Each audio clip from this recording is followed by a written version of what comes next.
President Trump has made no secret of his desire to see a COVID-19 vaccine soon, ideally before the November election. How worried are you, Bill, that the approval process is being hijacked by politics? Well, that would be a tragedy. And any suggestion that, a politician, helped create the vaccine or it's faster because of a politician is a very dangerous thing. We saw with the completely bungled plasma statements that, when you start pressuring people to say optimistic things, they go completely off the rails. And so the FDA lost a lot of credibility there. Thank goodness the companies are saying that the FDA's open-mindedness to be asked for an emergency use license before there's efficacy data. They're not going to seek that shortcut. Do you still trust the FDA? I think in the FDA, there's a lot of professionals. Historically, just like the CDC was viewed as the best in the world, the FDA had that same reputation as a top-notch regulator. But there's been some cracks with some of the things they've said at the commissioner level. Hopefully the staff isn't pulled in that direction. Americans, and for that matter, Bill, citizens of the world, have been put in this awkward position where they may find themselves more trusting of what they hear from the private sector, from the companies developing these vaccines, as opposed to what they hear from this government or perhaps other governments. Given the accelerated timeline on which these vaccines are being developed, how confident are you that they'll be not just effective, but safe as well? Well, these vaccines are going through this phase 3 trial where you look at the efficacy and you look at all the medical records to see if there's any adverse events. The companies have their reputations. Many of these companies are doing this on a not-for-profit basis, so there's not some big profit upside to many of the companies involved, including the ones that will have the most scalable, low-cost vaccines, which is 4 of the leading 6 companies here. So, vaccines are complex. There's often rare side effects, even for the vaccines that have dramatic net benefit. We're all going to be looking at the data, but a safe vaccine, I think, is very likely to come out of this R&D work. Here's an issue I know you've put a lot of thought into. Rich countries are spending billions of dollars to put their citizens at the front of the line for a vaccine. Where does that leave the rest of the world? Yeah, this is a very important point, because whether it's from a humanitarian point of view or strategic leadership point of view, or just preventing the epidemic coming back to the U.S. again and again and again, we need a plan to get the vaccine out to the entire world. And the U.S. has been really strong at funding R&D and trials. The U.S. has put more money into that, primarily through BARDA, than all other countries. So that's really good. The thing that the U.S. hasn't done is we haven't participated in coming up with factories and procurement money for the rest of the world. And so when we do that, and I think the Congress in both parties sees that as a priority, when we do allocate money for that, then people see, okay, the R&D thing is coupled now with this sense that we care about the other countries and want to bring this to a close. Somewhere in the 8 to 10 billion range would fund these international activities. Our foundation is making sure that we have factories, including from the high volume Indian manufacturers, that are available to also make these vaccines. Bill, you're talking, or you have talked, about building a coalition of governments, of businesses, and of development banks to organize and finance vaccinations for the world's poor countries. How realistic is that? in today's climate of beggar thy neighbor nationalism and regionalism? Well, the only country that hasn't shown up for those discussions is the United States. And as I said, because the Congress has always made the US a leader on global health, we did smallpox eradication, our HIV generosity, which was started under President Bush, but has been bipartisan, has been phenomenal. People are still expecting us to fill that vacuum. And of course, whether it's 8 to 10 billion as a percentage of what we're spending domestically, that's not even 1% of what's likely to be supplemental type aid. So we need this to all come together. The sooner, the better. But other countries, including all the European leaders, have stepped forward with generous contributions. It's not enough without the U.S. being there. The world's not used to this vacuum of leadership. Is there a single organization that can manage a program on that scale? Yes. There's the private sector companies have the expertise to do the trials and do the manufacturing, and we have, they've stepped up. The distribution of vaccines, rich countries logistically, that's not a huge problem. As you say, it's probably more limited by the attitudes of the people there. For the developing countries, an effort called Gavi that the U.S. has been a big backer of buys vaccines for the poorest countries and gets them out to all the children of the world. And that's brought childhood death, yearly death of children, down from over 10 million a year now to less than 5 million. So it's a great organization. The U.S. Congress knows it well and has backed it. And they'll, working together with other agencies, they'll have the lead on this procurement piece and cooperating with the individual countries for the distribution. I'm assuming, Bill, you've approached the Trump administration for support for this global manufacturing and distribution plan. How responsive has the U.S. government been so far? Yeah, I'm talking to Republicans and Democrats, Congress, executive branch. When it looked like there would be a supplemental bill, it looked like at least $4 billion for the vaccine was going to get into there. Now it's not clear whether there'll be a supplemental bill, which is unfortunate because that would have been a great vehicle. Because when we talk about ending the U.S. epidemic, that global piece has to be part of that overall picture. If there's not a supplemental bill at some point, I do think there'll be an opportunity to have that money come forward. It's literally the billions you have to spend to save trillions. So it'll be the highest impact part of whatever allocation gets made. Can we unpack that cost for a moment? Trillions. Walk me through that. If the United States doesn't step up with money, if this doesn't get organized fast enough, if vaccines aren't manufactured and distributed around the world at the necessary pace, what's the cost? How do you measure it beyond the dollars and cents?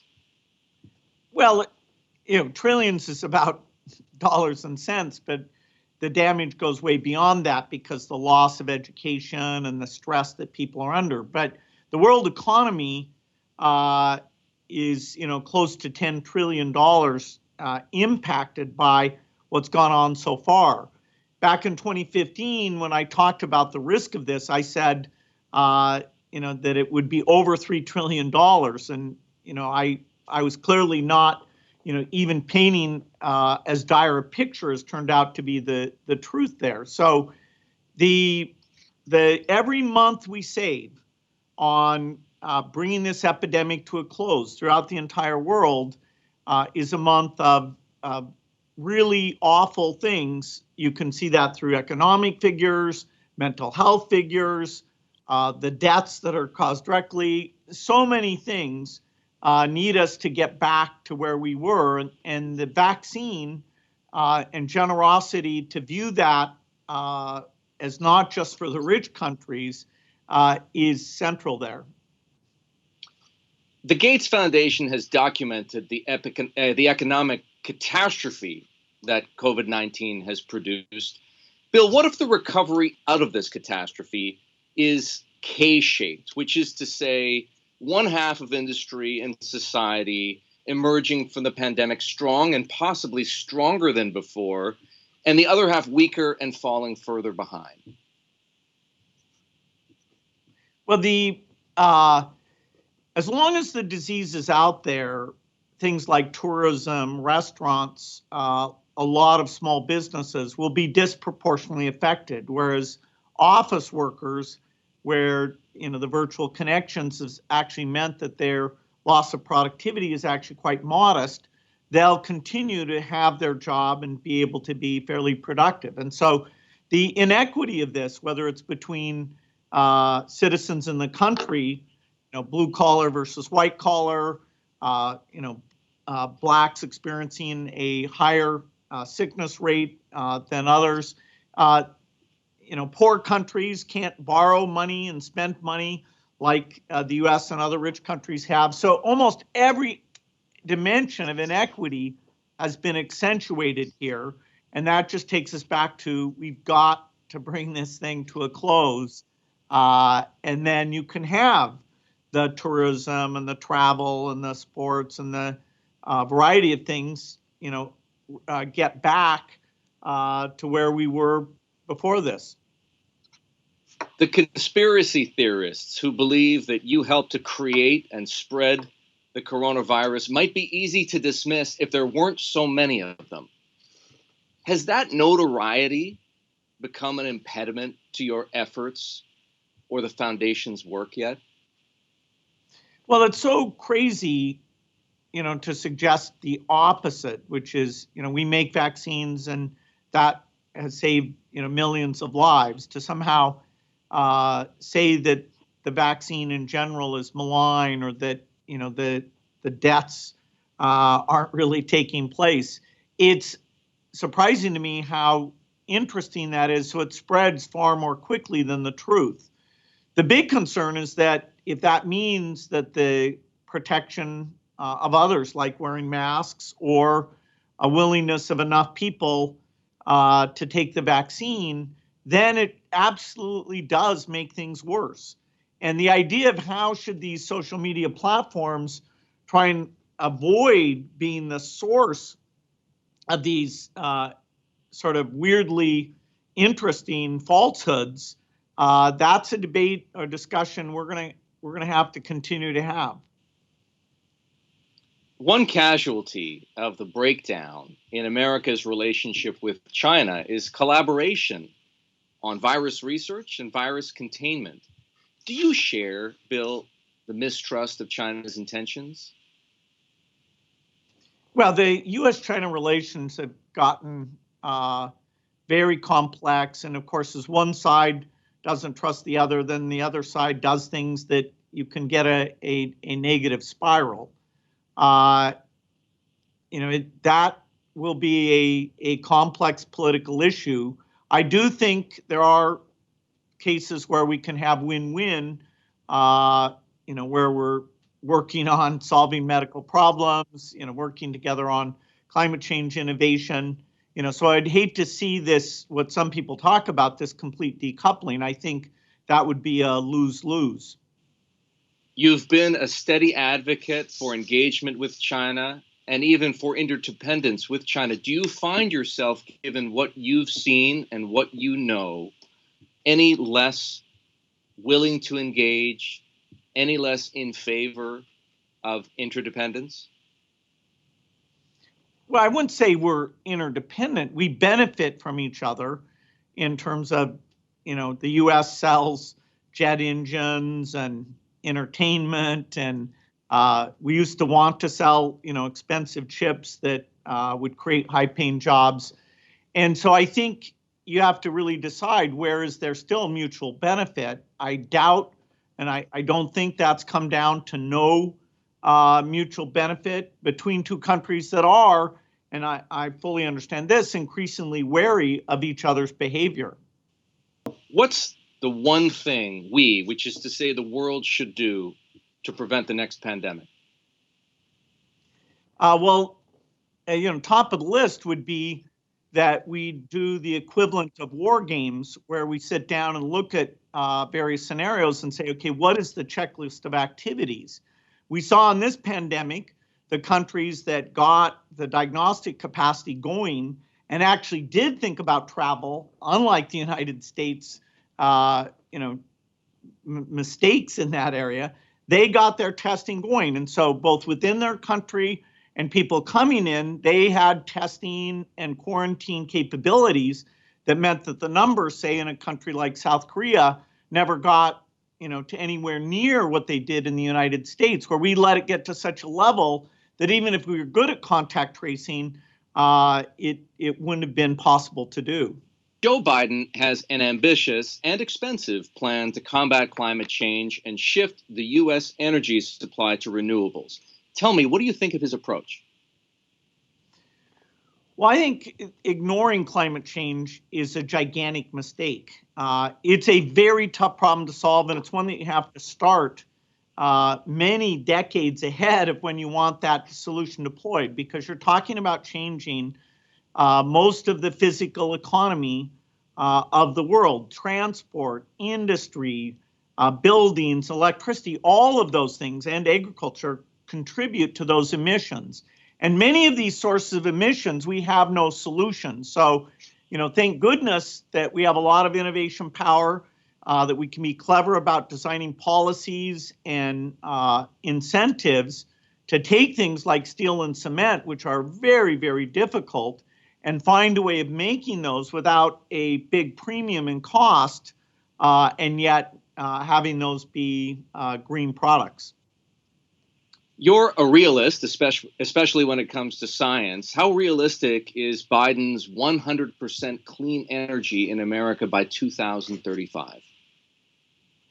I think that will be very difficult to achieve, because it's a great goal. We should do the model of the grid to see how you maintain reliability when you're increasingly reliant on intermittent sources. Storage is still way too expensive to make it the way to deal with that. I and many others are funding lots of storage breakthroughs. We're also funding clean sources like fission, that if we made that a lot less expensive and a lot safer, it could play a significant role here. So we don't really have that blueprint. There's an open source model that anybody can plug in what they think that'll look like, and we'll see what is the cost, what is the reliability. But without innovation, a lot of innovation, we won't be able to get there. The Biden plan has a $2 trillion price tag. $2 trillion is a lot of money to spend in the space of 4 years. Do you have confidence that the U.S. government can do that responsibly and do it effectively?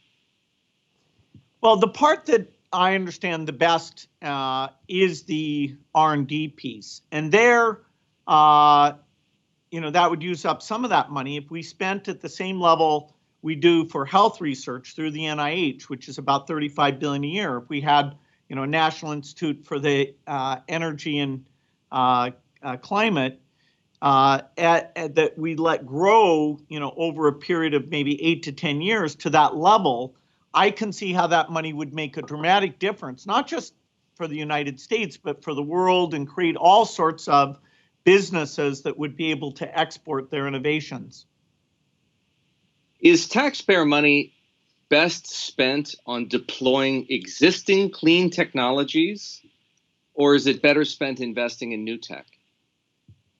Well, you have to look across the range. There are some things that the extra cost to be green, which I call the green premium, is not gigantic. And in some cases, like adding some of your capacity as solar wind, there actually is no green premium. It's the reliability that makes the electric grid problem very difficult. Also, that we have to increase the size of that grid by over a factor of 2, because we're going to be giving up hydrocarbon sources and relying more on electricity for many, many applications. For things like steel and cement, without innovation, the premium cost of trying to do that the green way means that middle income countries like India will never agree, because they've emitted less than us, they'll never agree to reduce building very modest sized homes for their citizens just because the US emitted so many greenhouse gases in the past. So only innovation aimed at the hard problems really gives us a chance of getting to zero. We've been focused on the things that are still hard but not super hard, like passenger cars and the first 70% of the electricity. But the industrial pieces, unless we get going now and take those on and have the right policies to encourage that, I don't see any way that we'll achieve our 2050 goal. Clearly, climate is on the ballot in November. What else is at stake for you in the election? Well, you have, quite a contrast in terms of, picking experts, delegating to those experts. I don't speak about who I'm going to vote for, because my foundation work, we're committed to work with whatever administration there is, and we've had great relationships with both parties on that. I do think climate, you would get more focus and more expertise from Biden than from the current administration. So you wouldn't endorse any candidates, for example? Well, I think my beliefs are pretty clear, but I want to save my voice in terms of influencing other people, not just for things broadly, but rather things like global health and the vaccine and certain policies around education. I mean, people are going to hear enough from me on things that I really do have depth, and I'm giving away billions of dollars to try to improve. And so, I'll save my voice for those areas of deep involvement, which includes climate. There are overlaps between the challenge of fighting the pandemic and the challenge of fighting climate change. What steps can government take to address them both at the same time? Well, the idea that you count on government to see problems out in the future and to really look at the science and understand what will work, what won't work. The pandemic illustrates that government didn't look out for us, despite the warnings that were out there. Climate fits that same paradigm. Sadly, in the case of climate, as it gets worse and worse towards the end of the century, there isn't anything like a vaccine that you can spend, tens of billions on, and then boom, your mistakes, although they're horrific, you can bring it to a close. Climate change is much harder, and the damage that will be done every year will be greater than what we've seen during this pandemic. So, I hope it's a wake-up call to think, okay, what else are we being warned about? Does it take, what percentage of government resources would that take? And holding people to account that even things that take a long time, we have to get started now on. One of the things common to both the pandemic and to climate change is a growing mistrust of science. Where will this country end up, Bill, if voters don't believe what scientific data show and what scientific models indicate? Well, I think it's more, who do they trust? Science, no one knows all of science. I'm a perennial student, and the percentage I know is very, very small. But there is this way of picking really good people, having really open debates about what's known, what's not known, trying different things out. There's an approach that science teaches us that lets us find what those right investments should be. Will this vaccine work? Will this bridge fall down? All sorts of things that really, really count, that you don't expect the population themselves to know, but you should pick somebody who believes in experts and, can admit mistakes and is willing to come up with a long-term plan, and just saying, hey, we're a selfish country. Well, for some things that works, but for some things, without global cooperation, it's a huge problem for this country. I think it's more to do with engaging smart approaches than the public knowing a lot of science themselves. When you describe those desirable attributes, do you have anyone in mind? Well, somebody who's proven that they have wisdom and that they pick very strong people and they'll build a team approach. That's what we do when we give out money as a foundation, and that we have fortunately a lot of success using that approach. You're a prominent investor in energy technology. Where do you see the best prospects right now for genuine breakthroughs? Well, the breakthroughs are all going to be high risk. Breakthroughs in storage. I've lost a lot of money on battery companies, but there's some great ones like Form, QuantumScape. Anyway, a bunch that are still, pursuing very ambitious dreams. I think nuclear fission shouldn't be counted out because next generation designs can be very safe and very, very economic, and that would fit into the picture very well. Even things that are kind of far out, like fusion, that we can't count on it, we should continue to invest because the potential there is very, very large. So we're short, about 24 great innovations that include how do you make steel, how do you make cement, not easy problems, but if you back 20 or 30 approaches to each of these problems, your chance of success is actually pretty high, particularly if you build an initial market, even when the product is still premium priced, to help it get that volume to get down and become totally price competitive, like car batteries or solar panels.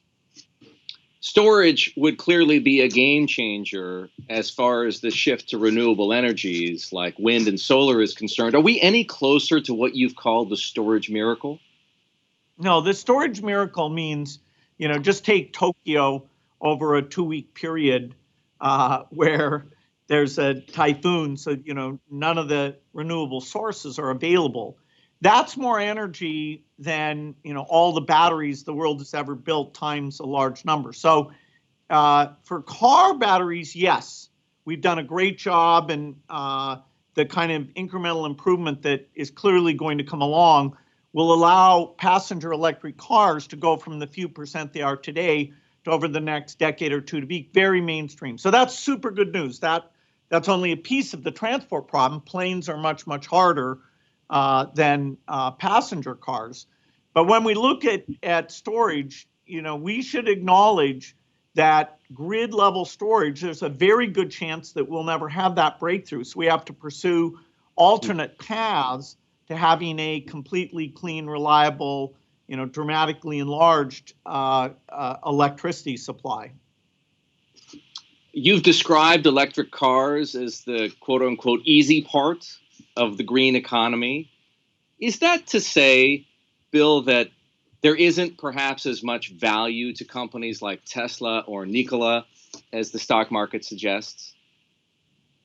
No, well, the fact that Elon Musk and others did a great electric car is a huge contribution to the climate change effort. That he did it with quality.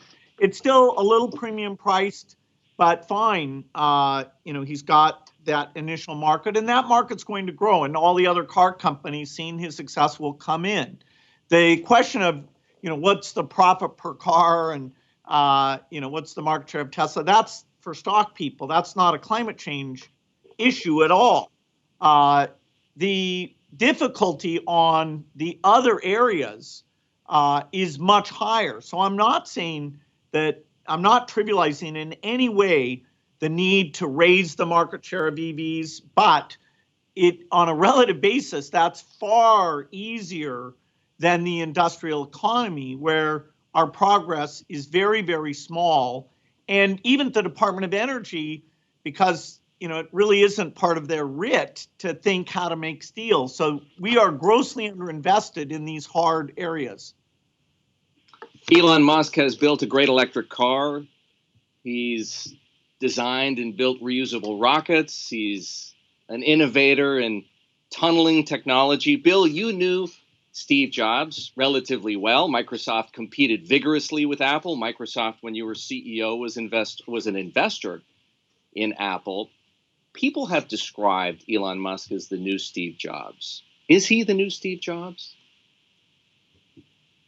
If you know people personally, then that kind of gross oversimplification it seems strange. Elon's more of a hands-on engineer. Steve was a genius at design and picking people and marketing. You wouldn't walk into a room and confuse them with each other. That's interesting. And do you find yourself as impressed by the things people are doing today on the cutting edge of industrial technology like that as you might have been 20 years ago? Well, innovation today is more rapid. In fact, the tools of digital technology that people like myself and Steve Jobs were lucky enough to be involved in building, that's actually allowed sharing of information and global cooperation to work on tough problems to be far better. And we're seeing that with the speed of these, we're creating these vaccines. We couldn't have done that 10 years ago. With climate, we need all of that increased speed and more. We need policies, we need more R&D money, we need more risk capital because of all those hard areas. But yes, innovation's accelerating, and that's the only reason you can be optimistic about climate change, is that the developed countries will get involved in this cause, including cooperating with each other. Bill, I'm going to leave it there. I want to say thank you very much. I had some reservations about asking you one more question, as I just did, but you did a beautiful job of wrapping our entire conversation together with a great answer. Thank you so very much for your time. Thank you. It was great.